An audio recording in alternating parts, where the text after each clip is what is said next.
നിങ്ങൾക്ക് ബിരിയാണി കഴിക്കാൻ പൂതിയൊന്നുണ്ടോ? എനിക്ക് ബിരിയാണി കഴിക്കാൻ വല്ലാത്ത പൂതിയായിട്ട് ഇടയ്ക്കിടയ്ക്ക്. അപ്പം ഞാൻ ഉണ്ടാക്കുന്ന ബിരിയാണിയാണിത്. ഒരു 20 മിനിറ്റ് കൊണ്ട് നമുക്ക് പെട്ടെന്ന് തന്നെ ഓയിലും വെളിച്ചെണ്ണയും ഒന്നും ചേർക്കാതെ തയ്യാറാക്കി എടുക്കാം കേട്ടോ. ഞാനിത് ഉണ്ടാക്കൽ കുക്കറിലാണ്. ഒരു 1/2 കിലോ ചിക്കൻ, അതിലേക്ക് ഒരു 3 ഉള്ളി കനം കുറച്ച് അരിഞ്ഞതും ഒരു 4 തക്കാളി അരിഞ്ഞതും കൂടെ ഞാൻ ചേർത്ത് കൊടുക്കുന്നുണ്ട്. പിന്നെ ഒരു 6-7 പച്ചമുളക് അരിഞ്ഞതും ഒരു 10 അല്ലി വെളുത്തുള്ളി ചെറിയ കഷ്ണം ഇഞ്ചി ചതച്ചതോടെ നമ്മളൊന്നിച്ചിതിരി ചേർത്ത് കൊടുക്കുകയാണ്.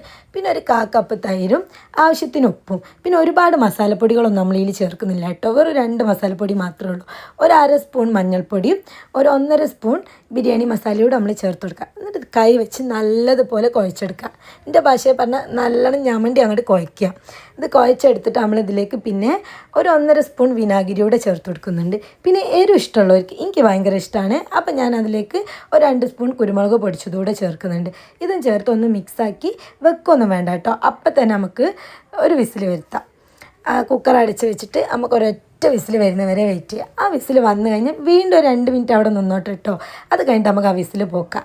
അപ്പം തന്നെ ഏകദേശം നമ്മളെ മസാല ഒക്കെ വെന്തുണ്ട്.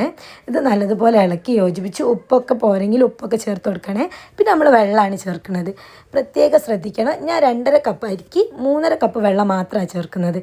വെള്ളം കൂടി പോവുകയേ ചെയ്യരുത്. പിന്നെ നമ്മൾ അതിലേക്ക് കുറച്ചുകൂടെ ഉപ്പും ബാക്കി പച്ചമസാലയും കൂടെ ചേർത്ത് കൊടുക്കാം. പിന്നെ നമ്മൾ അരി കഴുകി ഊറ്റി വെച്ചതാണ്. ഈ അരിയോടെ ചേർത്ത് നല്ലതുപോലെ ഒന്ന് മിക്സാക്കണേ. നല്ലതുപോലെ മിക്സായി വരുമ്പോൾ നമ്മൾ വെറും 2 സ്പൂൺ നെയ്യാണ് ചേർക്കുന്നത്. ഓയിൽ ചേർക്കുന്നില്ല, വെളിച്ചെണ്ണ ചേർക്കുന്നില്ല, ഒന്നും ചേർക്കുന്നില്ല കേട്ടോ. ഈ നെയ്യ് ഒരു സ്മെല്ലിന് വേണ്ടി മാത്രമാണ്. നല്ലതുപോലെ ചേർത്ത് ഒന്ന് മിക്സാക്കി എടുക്കുക. എന്നിട്ട് കുക്കർ മൂടി വെച്ചിട്ട് ഒരൊറ്റ വിസിൽ വരുന്നവരെ വെയിറ്റ് ചെയ്യുക. ഇതിന് എൻ്റെ അമ്മ ഇട്ട വേറൊരു പേരുണ്ട് കേട്ടോ ബിരിയാണിക്ക്, മടിയൻ ബിരിയാണി എന്ന്. അത്ര പെട്ടെന്ന് നമുക്ക് തയ്യാറാക്കിയെടുക്കാം. എന്നിട്ട് ആ വിസിൽ പോണ വരെ എന്തായാലും നിങ്ങളൊന്ന് വെയിറ്റ് ചെയ്യണേ. വിസിൽ പോയി കഴിഞ്ഞാൽ നമുക്ക് കുക്കർ ഓപ്പൺ ചെയ്യാം. അപ്പോൾ സത്യം പറഞ്ഞാൽ നമ്മൾ കല്യാണ ബിരിയാണിയൊക്കെ ഇല്ലേ, കല്യാണ വീട്ടിൽ പോയാലുള്ള ആ ബിരിയാണീൻ്റെ ഒരു സ്മെല്ലും അതിൻ്റെ ഒരു ഇതാട്ടോ നമുക്ക് കിട്ടുക. നല്ലൊരു സ്മെല്ല് വരും. പിന്നെ നമ്മൾ കോഴിക്കോട് ദം ബിരിയാണീൻ്റെ അടുത്തൊന്നും എത്തൂലെങ്കിലും ഏകദേശം അവിടെയൊക്കെ എത്തും കേട്ടോ.